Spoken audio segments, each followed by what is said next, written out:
এমন কিছু যেন আমরা না করি যেটাতে দ্বন্দ্বে ফেলে দেয় যে আমরা আসলে এক নাকি আলাদা। কারণ দায়িত্বশীল ভূমিকা পালন করব। ক্ষমা চেয়ে নিচ্ছি আপনাদের সকলের কাছ থেকে। তো অনেকে এখন মেসেজ করা শুরু করছেন, সাকিব ভাই কি অবস্থা? হ্যাঁ, আমি ভালোই আছি।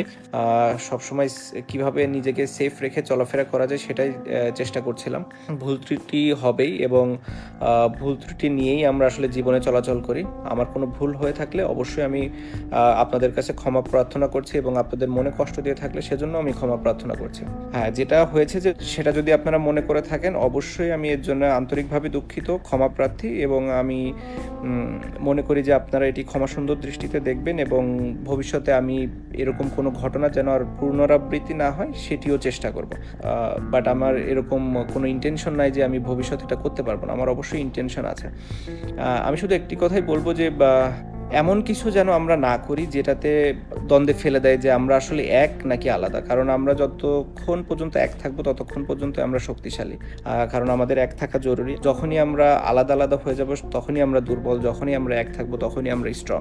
আশা করি আমরা সবাই আমাদের জায়গা থেকে দায়িত্বশীল ভূমিকা পালন করব।